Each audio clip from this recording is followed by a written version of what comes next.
भैया जी स्टार्ट हो गया वंदना। ओम नमः सिद्धेभ्यः, ओम नमः सिद्धेभ्यः, ओम नमः सिद्धेभ्यः। ओकारं बिंदु संयुक्तं नित्यं ध्यायन्ति योगिनः कामदं मोक्षदं चैव ओंकाराय नमो नमः। अविरल शब्द घनोग प्रक्षालित सकल भूतल कलंका मुनि विरूपा सिद्धीर्था सरस्वती हरतुनु दुरितान् अज्ञानतिमिरान्धानां ज्ञानाञ्जनशलाकया चक्षुर्मीलितं येन तस्मै श्रीगुरुवे नमः। श्रीपरं गुरुवे नमः। परम्पराचार्य श्रीगुरुभ्यो नमः। सकल कलुस्मिन् वंशकं श्रेषां परिवर्तकं धर्म सम्बन्धकं भविजीमन प्रतिबोधकारकं पुण्य प्रकाशकं पाप प्रणाशनम इदं शास्त्रम श्री स्वयं स्तोत्र नामधेयम अस्य मूल ग्रंथ कर्तारः श्री सर्वज्ञ देवास तदुत्तर ग्रंथ कर्तारः श्री गणधर देवा प्रतिगणधर देवा तेषां वचोनुसार मासाद्य आचार्य समंत मंत्र देवीन विरस्तम मंगलम भगवान वीरो मंगलम गौतमो गणी मंगलम कुंद कुंदाद्यो जैन धर्मोस्तु मंगलम सर्व मंगल मंगल्यम सर्व कल्याणकारकम प्रधानम सर्वधर्माणां जैनम जयतु शासनम सर्वे श्रोतारः सावधानतया शृण्वन्तु। बोले देवादिदेव पार्श्वनाथ भगवान की जय। बोले देवादिदेव महावीर भगवान की जय। बोले आचार्य कुंद कुंद स्वामी महाराज की जय। बोले आचार्य अमृत चंद्र स्वामी महाराज की जय। बोले आचार्य जयसिंह स्वामी महाराज की जय। बोले आचार्य ज्ञान सागर महाराज की जय। बोले आचार्य गुरु और विद्यासागर महाराज की जय। बोले आचार्य गुरु और वर्धमान सागर महाराज की जय। सरस्वती नमस्तुभ्यं वरदे कामरूपिणी विद्यारंभं करिष्यामि सिद्धिर्भवतु मे सदा। बोले द्वादशांग हमारी माता की जय।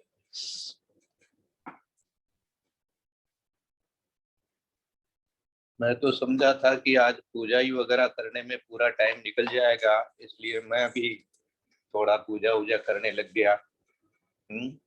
कोई बात नहीं, पार्श्वनाथ भगवान की स्तुति करेंगे अपन। जी भैया जी, पार्श्वनाथ भगवान मंगल आशीर्वाद सबसे पहले।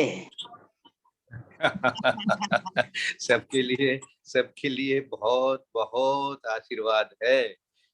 ऐसा आशीर्वाद है, कल चैत चतुर्थी आई, प्रभु केवल ज्ञान हमको भी उपाई, हमको भी केवल ज्ञान प्राप्त हो जाए बस, और कुछ नहीं चाहिए। हमारा ज्ञान ही क्या केवल ज्ञान हो जाए बस।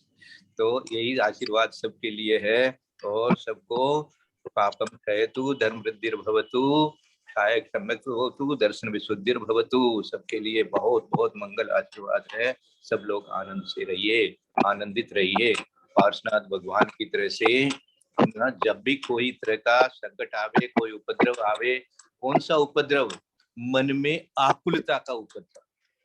बाहर का उपद्रव तो सब सहन करते हैं, देखो ध्यान देना, लेकिन जो अपने मन में ही व्यग्रता आ जाती है, आकुलता आ जाती है, क्या होता है? ऐसा करूं नहीं करूं, ठीक है, ऐसा करने से कहीं ऐसा नहीं हो जाए, ये इस प्रकार का जो द्वंद्व सा रहता है मन के अंदर में परिणामों में, इसी को सोचना चाहिए कि यही सबसे बड़ा मेरे ऊपर उपसर्ग हो रहा है और इसी उपसर्ग का एकमात्र उपाय है। तो देखो, मैं आज मंदिर गया, पार्श्वनाथ भगवान का दर्शन किया, रास्ते में अनेक प्रकार के विकल्प आ रहे थे, तो आ ही जाते हैं। अब जैसे ही मैं वहां पहुंचा और पार्श्वनाथ भगवान का दर्शन किया, बड़ी सुंदर प्रतिमा और साक्षात पार्श्वनाथ भगवान को देख करके मेरे मन में, मैं एक टक लगा करके पार्श्वनाथ भगवान को देखता रहा और मेरे मन में एक भाव था कि खत्म हो जाए, स्थिरता उपसर्ग है। हाँ, के लिए पार्श्वनाथ भगवान स्थिर हुए, ऐसे अपने को स्थिर रहना है। ऐसा पार्श्वनाथ भगवान को देख देख करके बार बार अपने आप में स्थिरता ले आनी है। तो पार्श्वनाथ भगवान की स्तुति करते हुए आचार्य समंत भद्र स्वामी कह रहे हैं, तमाल नीले सदनुस्तडित गुणे प्रकीर्ण भीमा शनि वायु वृष्टि भी बलाह कैर्वैरी वसैरुपद्रुतो महामनायो न चचाल योगतः। तमाल नीले सदनुस्तडित गुणे प्रकीर्ण भीमा शनि वायु वृष्टि भी बलाह कैर वैरी वसे उपद्रुतो महामना यो न चचाल योगतः। तमाल नीले, तमाल वृक्ष की समाल नील वर्ण वाले इंद्र धनुष की बिजली रूप डोरियों से सहित सदनुष तड़ित गुणे, ये इंद्र धनुष की डोरियों के लिए कहा है। प्रकीर्ण भीमासनी वायु वृष्टि भी, भयंकर वज्र आंधी और वर्षा को बिखेरने वाले, ऐसे वैरी वशई शत्रु के वशीभूत बलाह कही मेघों के द्वारा उपद्रुत है। उपद्रुत होने पर भी महामना उत्कृष्ट धैर्य के धारक यह जो पार्श्वनाथ भगवान योग है, शुक्ल ध्यान रूप योग से न चचाल है, न चचाल है, विचलित नहीं हुए। बस इसको अंडरलाइन करो कि विचलित नहीं होना। किससे विचलित नहीं होना? अपने मन में स्थिरता को विचलित नहीं देना। देखो, विचलित होते ही ऐसा लगेगा कि हम अशांत हैं, और जैसे ही तो यही शांत, ये जो हाँ शांत हुआ ना, ये आत्मा है। हाँ, और ये जो अशांत हुआ वो अनात्मा है। बस मैं ही आत्मा, मैं ही अनात्मा, ऐसे। तो पार्श्वनाथ भगवान भी देख रहे हैं कि ये सब हो रहा है क्या। तमाल वृक्ष के समान सम नीला और इंद्रधनुष की बिजली रूप से कड़क रहे हैं, और प्रकीर्ण भीमासनी वायु वृष्टि, भयंकर वज्र आंधी बरसात बिखेरने वाली ऐसे शत्रु के विषय मेघों के द्वारा उपद्रुत चारों ओर से कुछ न कुछ हो रहा है। बिजली कड़क रही है, बिजली कड़क रही है। हाँ, चारों ओर उपद्रव हो रहा है। कौन सी बिजली कड़क रही है भाई? अपने ऊपर है। कभी कोई क्रोधित हो जाता है अपने ऊपर, कभी कोई ऐसा संयोग हो जाता है जो हमको आशा नहीं थी। इस प्रकार का यही तो उपद्रव है, यही तो बिजलियां कड़क रही है। बस उसको देख करके आओ, बिजली कड़की तो हम भी चमक गए। ये चमक गए, डर गए, मानी विचलित हो गए हैं। हाँ, अचानक कुछ हो जाता है तो अपने डर जाते हैं। तो वहां तो कुछ हुई तो पार्श्वनाथ भगवान एकदम अपना ध्यान लगा के बैठ गए। अब कैसा हो रहा है देखो। पूर्व जन्म के कर्मों को विचार करके, और जितनी देर तक शुक्ल ध्यान नहीं हुआ तब तक तो ऐसा बन गया, और जैसे शुक्ल ध्यान बन गया तो फिर तो बस होना ही है। वो तो सहायक सम्यक दृष्टि है, तो जाना ही है। वो तो सीधा ही 13वां गुण स्थान होना है। क्षपक श्रेणी में तो बस शुरू होने की देर है। तो ऐसा हो जाता है। क्या हो जाता है? ऐसा शांत हो जाता है। तो ऐसा बार बार अपने आप को शांत कर लो। किसी भी तरह का उपद्रव हो, फिर कोई पार्श्वनाथ भगवान का वो सीन अपने आप में ले लो कि इतनी सब बिजलियां कड़क रही है, सब कुछ हो रहा है, उस पर भी विचलित नहीं हो रहे।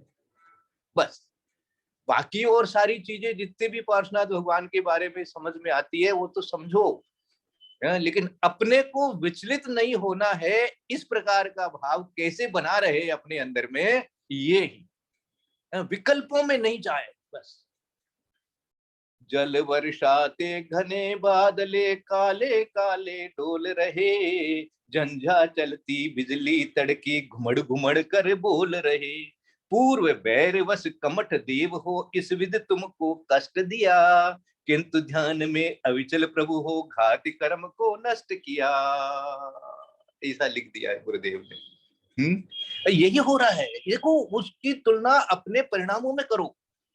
बस दर्शन हो गया पार्श्वनाथ भगवान का, उनकी घटना ज्ञान में आ गई। अब अपने में उसकी तुलना करो कि कौन से बादल आ रहे हैं, कौन सा झंझावात हो रहा है, कौन सा क्या क्या हो रहा है, और कैसे कैसे मैं विचलित होता रहा हूँ इतनी बड़ी उम्र तक। इतना बूढ़ा हो गया तो भी, समझदार हो गया तो भी, हैं? जैसे पहले विचलित होता था ऐसे आज भी होता हूँ, छोटी छोटी बातों में तुनक जाता हूँ, छोटी छोटी बातों में उसी को दिमाग में घुमा के रखता हूँ। क्या है भाई, कहाँ है पार्श्वनाथ भगवान का ज्ञान मेरे में है? कहाँ है पार्श्वनाथ भगवान का ध्यान? पार्श्वनाथ भगवान का ध्यान आते ही तो ऐसे हो जाओ बस, ठीक है, ये मेरे ही कर्म के उदय से हो रहा है, हो जाए, अभी कर्म के उदय से तो होगा ही होगा, कर्म का तो काम चलता ही रहेगा, वो तो कभी बंद होने वाला नहीं है।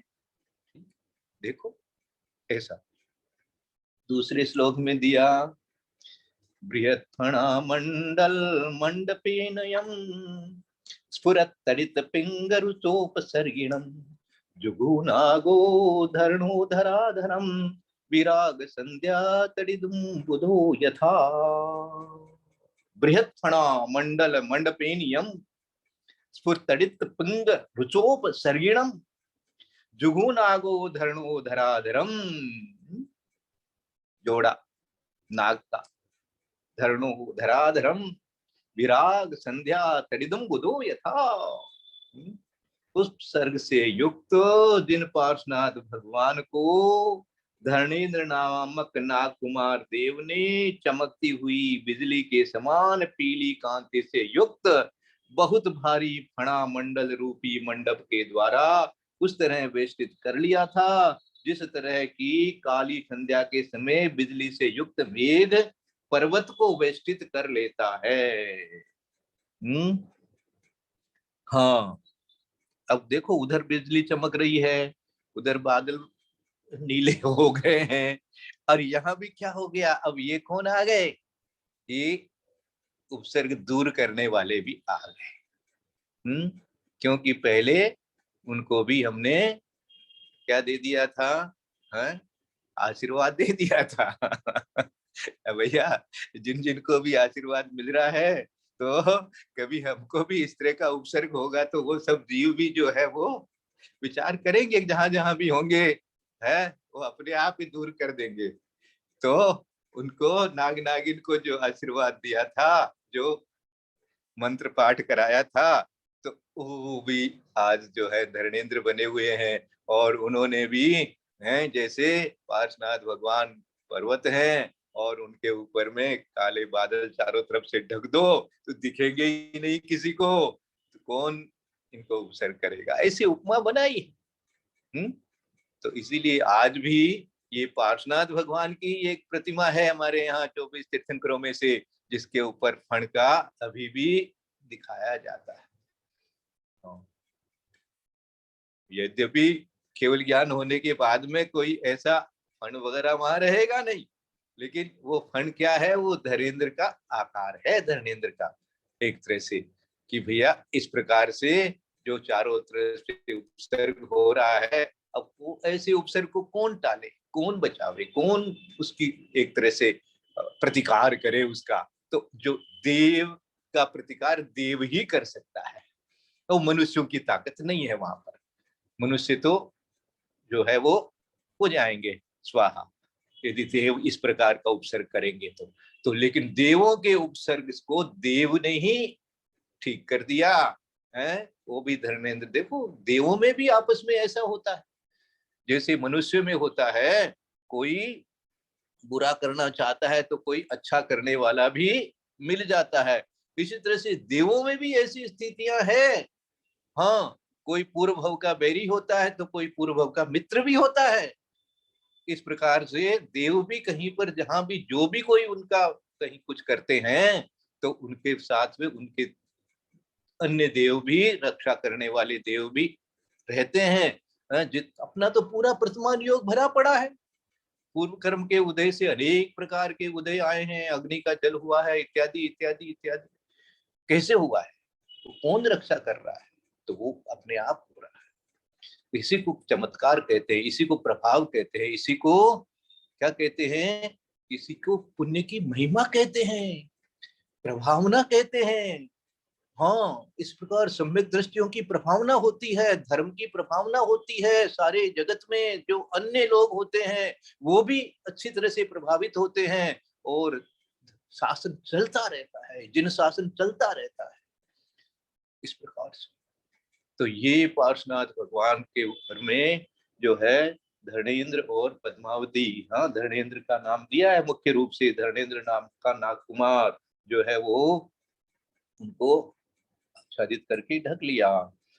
स्वयोग में इसका हिंदी, द्युतिमय बिजली समपीला निज फण का मंडप बना लिया। नाग इंद्र तब कष्ट मिटाने तुम पर समुचित तना दिया। दृश्य मनोहर तब वह ऐसा विस्मयकारी एक बना। संध्या में पर्वत को ढकता समेत बिजली मेघ घना। है ना, जो भी संस्कृत में अपन ने पढ़ा उसी का इन्होंने हिंदी हूबहू पद्य अनुवाद किया है और भाव अपन ने अभी चिंतन कर लिया है। थोड़ा आगे चलते हैं।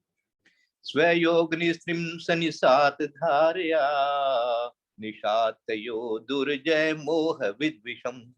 अवापदार्हन्त्यम चिन्त्यम अद्भुतम त्रिलोक पूजातिशयास्पदम पदम।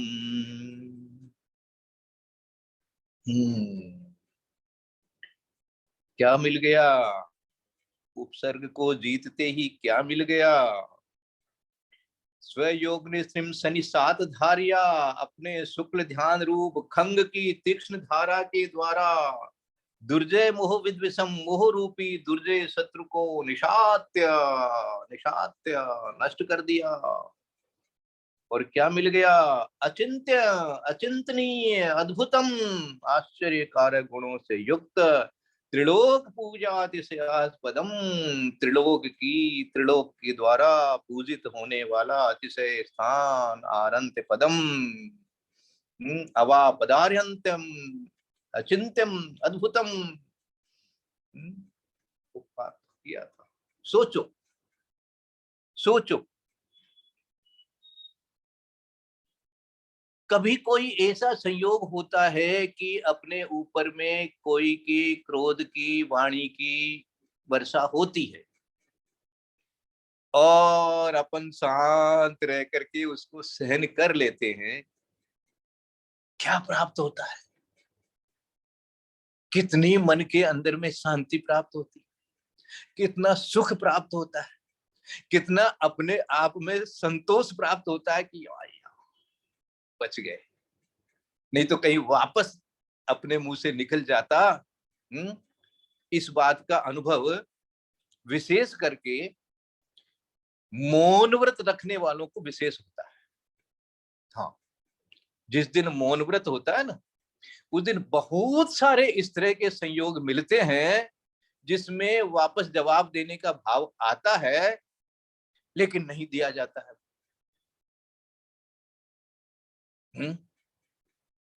अब दूसरे दिन या जब रात में सो जाते हैं, दूसरे दिन सुबह उठते हैं तो इतना संतोष लगता है कि देखो कल हम कितने तरह के विकल्पों से बच गए, कितनी तरह के हाँ इस प्रकार के कर्मबंध से बच गए। तो ये तो अपना छोटा उदाहरण रहेगा, अपन तो जिस भूमिका में है उस भूमिका के अनुसार अपने परिणामों को ही खोजेंगे। यहाँ तो पार्श्वनाथ भगवान की बात हो रही है, साफ साफ दिख रहा है कि भैया हुआ नहीं, ध्यान आया नहीं कि बस फिर तो क्या अनंत पद नहीं। तो कर्मों के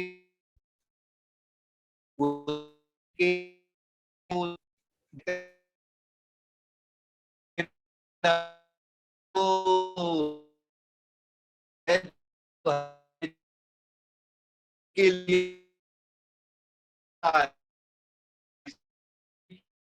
ये तो है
भाई साहब आप म्यूट हैं।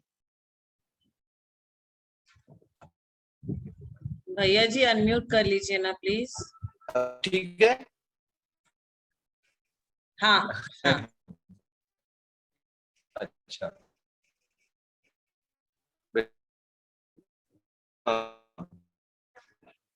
आत्म रूप निज दुर्जय रिपु को पल भर में बस मार दिया। अचिंत्य अद्भुत आरहत पद को फल तय पाया अगहारी।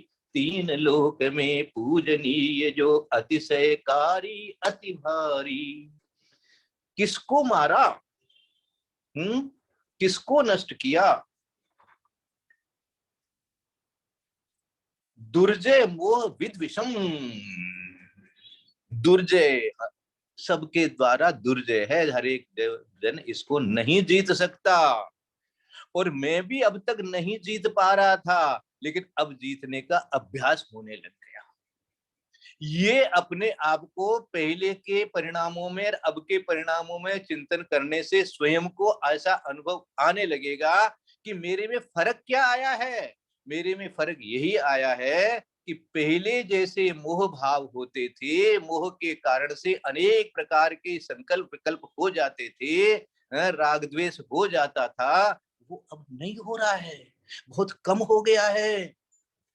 ये क्या हुआ? यही तो है, यही तो किया पार्श्वनाथ भगवान ने। मोह को पूर्ण रूप से जीत लिया। पूर्ण रूप से जीतते ही क्या मिल गया? वही अरहंत पद मिल गया। यही अरहंत अवस्था है, पूजा में बोलते हैं। तो यही हो गया। तो क्या आ गया कि अपने को भी इसी तरह से जो है अपना चिंतन ऐसा बनाना कि किसी भी तरह की विपरीत परिस्थिति में अपने आप को प्रफुल्लित रखना। प्रफुल्लित का अर्थ क्या? अपने आत्मा का जो आनंद स्वभाव है उसके ऊपर दृष्टि रखना। ये बाहर का प्रफुल्लितपना तो ठीक है, वो तो सभी बताएंगे, सभी इस तरह का उपदेश देंगे, परंतु यहाँ जो उपदेश है वो ये है कि अपनी आत्मा के स्वभाव को दृष्टिगत रखो और फिर अपने आप को क्या करो? शांत रखो, शांत रखो। ऐसा ये हो गया। थोड़ा सा आगे और चलते कि इसको पूरा कर लेते हैं। आपने दोबारा टाइम लिया ही है तो फिर अच्छा है। यमी इसका हो गया हिंदी।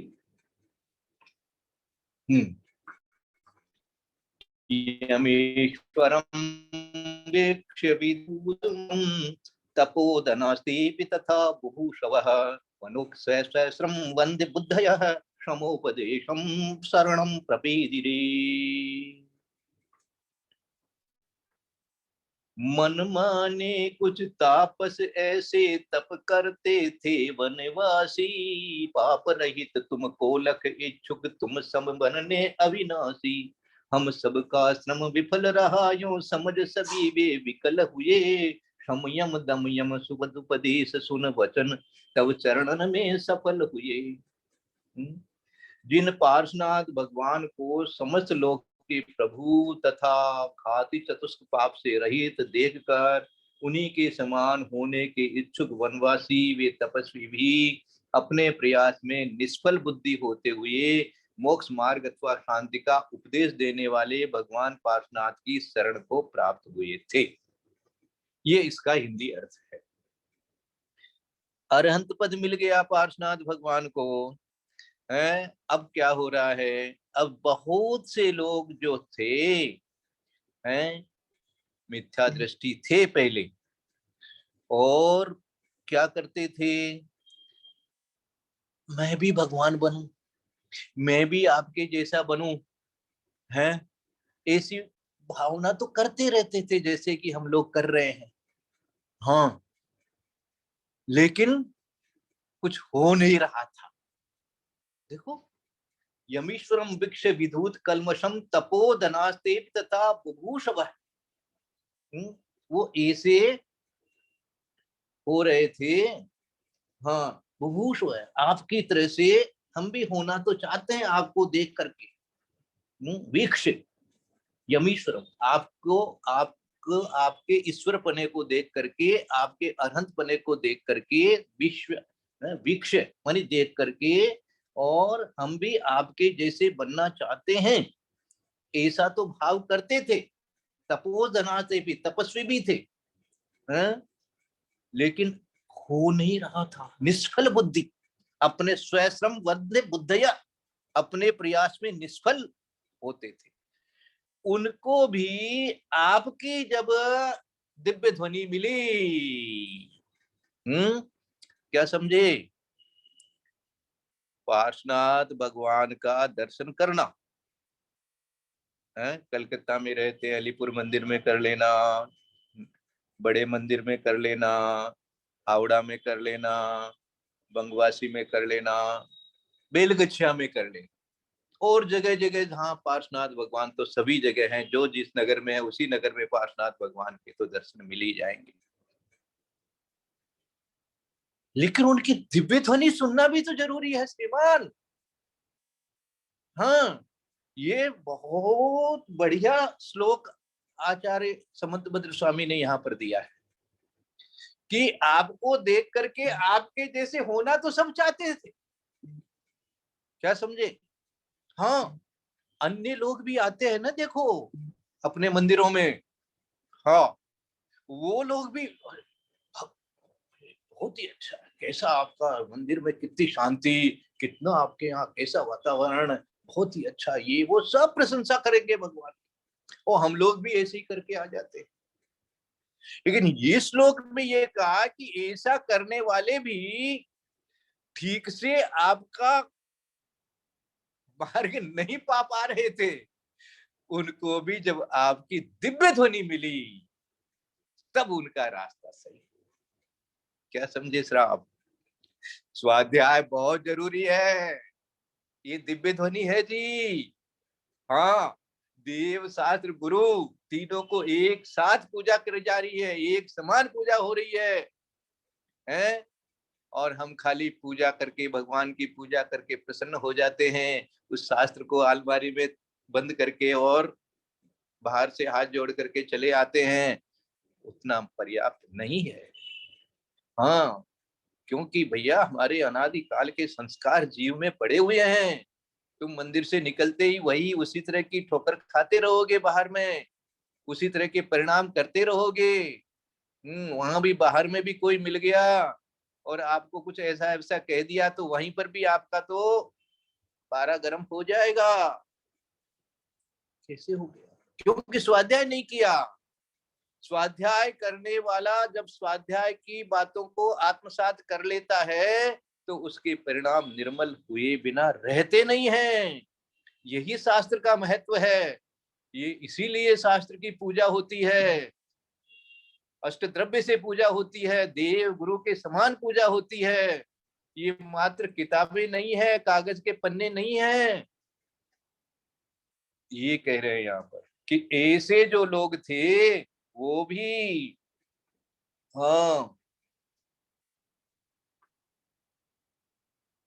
यमीश्वरम, आपको ईश्वर देख करके आपके जैसे होने वाले भी, चाहने वाले भी अपने प्रयास में निष्फल बुद्धि थे। ऐसे को भी आपका मोक्ष मार्ग अथवा शांति का जो उपदेश आप हुए, वो भी अब आपकी शरण में आ गए। शरणम प्रपेदिरे, शरण को प्राप्त हुए थे। देखो, ये शरण असली जब मिलेगी जबकि उनका उपदेश, उनकी दिव्य ध्वनि, उनके द्वारा कही हुई बातों को परंपरा से जो आचार्यों ने हमारे सामने दे दी है, हमारे में इतनी बुद्धि, अपना ज्ञान, अपनी पढ़ने की जो क्षयोपशम, उसका सबका सदुपयोग एक ही है कि इसको आत्मसात करें। मनमाने कुछ तापस ऐसे तप करती थी वनवासी। हाँ, ये पढ़ लिया अपन ने। अब अंतिम श्लोक। सत्य विद्या तपसां प्रणायकः समग्र धीरुग्र कलांबुरांशुमान् मया सदा पार्श्वजनः प्रणम्यते विलीन मिथ्यापत दृष्टि विभ्रमः, विलीन मिथ्यापत दृष्टि विभ्रमः। विलीन हो जाए मेरी मिथ्यापत दृष्टि, बस और कुछ नहीं चाहिए। समीचीन विद्या तप के प्रभु रहे प्रणेता वरदानी। उग्र वंशमय विशाल नभ के दिव्य सूर्य पूर्ण ज्ञानी। कुपथ निराकुल कर भ्रमितों को पथिक सुपथ के बना दिए। पार्श्वनाथ मम पास वास बस करो देर अब बिना किए पास। पार्श्व शब्द का अर्थ क्या होता है? मानी पास में। है? अंतिम तीर्थंकर महावीर और उनके पास में, उनके पार्श्व में, मानी उनके कुछ पहले ही उसने का पार्श्वनाथ है। नाम भी पार्श्व, और पार्श्व का जो अर्थ है आपका जो नाम जैसा है वैसा ही। सत्य विद्या तपसाम प्रणायकः। जो सत्यों तथा तपस्याओं के प्रणेता नायक थे। समग्र धी जो पूर्ण केवल ज्ञान के धारक थे।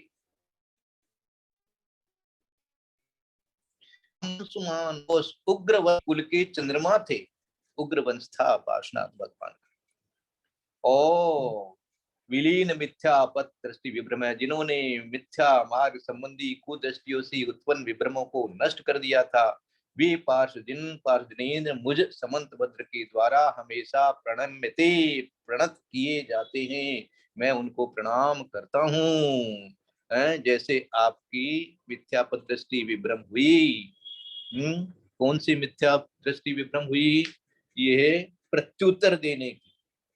हाँ, हर कर्म के उदय से होने वाला जो हमारे ऊपर में विकल्प हो जाने का, विकल्प होने रूप जो उपद्रव है, उस उपद्रव में हम जो विचलित होते हैं, ये हमारी मिथ्या दृष्टि है, मिथ्यापद दृष्टि है। उसमें विचलित नहीं होना, अपने स्वभाव को नहीं भूलना, अपने आप में जल्दी से जल्दी वापस आ जाना। कोई शब्द ऐसा आवेश में निकल भी गया तो झट से उसके लिए वापस रेग्रेट भाव ले आना और विचार कर लेना है, मुझे तो शांत रहना है ना? प्रमाण सागर महाराज कितना अच्छा बताते हैं, क्या योग कराते हैं वो। मुझे शांत रहना है, मुझे शांत रहना है, मुझे शांत रहना है। इसको बार बार बार बार बार बार हृदय से ऐसा चिंतन ऐसा दिया है यहाँ पर कि हे पार्श्वनाथ भगवान, प्रणम्य ते, मैं आपको प्रणाम करता हूँ। इसलिए क्योंकि आपकी विलीन मिथ्या दृष्टि विभ्रम है, सब विभ्रम मिथ्या दृष्टि सब आपके नष्ट हो गए। मया सदा पार्श्वनाथ प्रणम्यते, मैं भी, मेरे द्वारा भी आप जो है वो प्रणमित है, मानी प्रणाम कर रहा हूँ। कैसे हैं आप? तो केवल ज्ञान के धनी हैं, समग्र धी और उग्र वंश के चंद्रमा और सब विद्याओं के, सत्य विद्याओं के तथा तपस्याओं के प्रणेता आपने ही सब कुछ बताया है, ये सत्य मार्ग बताया है आपने ही। व्रत तप संयम तपस्या कैसे करना, सही मार्ग बताया है। 12 तप का सच्चा स्वरूप आपने बताया है। इस प्रकार से जो आपने जो कुछ मार्ग हमको दिया है, बताया है, उसी को मैं भी धारण करूं, इसी के लिए आपको बार बार नमोस्तु भगवान, नमोस्तु भगवान, नमोस्तु भगवान। देवादिदेव श्री पार्श्वनाथ भगवान की जय। यदर्थ मात्रा पदिवाक्यहीनं मया प्रमादादधि किंचनोक्तं तन्मे क्षमित्वा विदधातु देवी सरस्वती केवल बोधलक्ष्मी। बोधि समाधि परिणाम शुद्धि स्वात्मोपलब्धि शिव सौख्य सिद्धि। चिंतामणि चिंतित वस्तु दाने त्वां वंदमानस ममास्तु देवी। या वाणी के ज्ञान ते सूझे लोकालोक सोमाणी मस्तक नमो सदा भोग। ये जिनवाणी भारती तो जपूज द्रैन जो तेरा शरणागय सो पावे सुचैन। देव बजो अरहत को गुरु से हो निर्ग्रंथ दया धर्म पालु सदा यही मोक्ष का पंथ। बोले तो आज सामने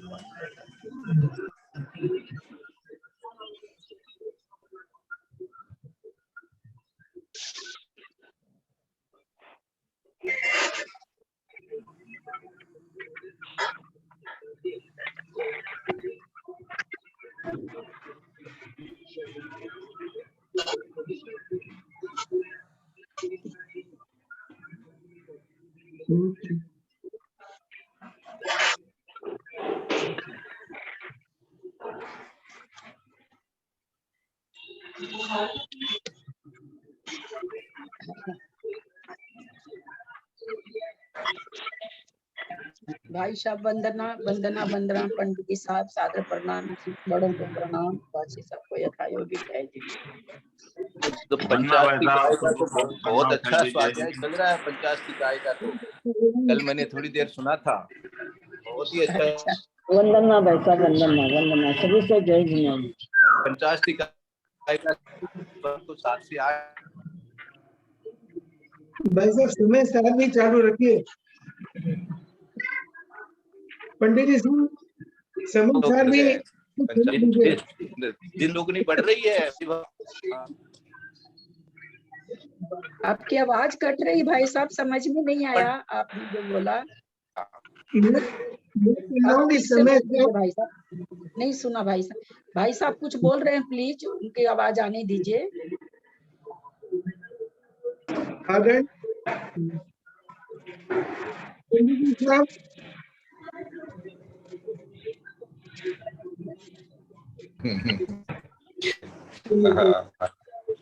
चलिए बस, और क्या अब समझ चलिए।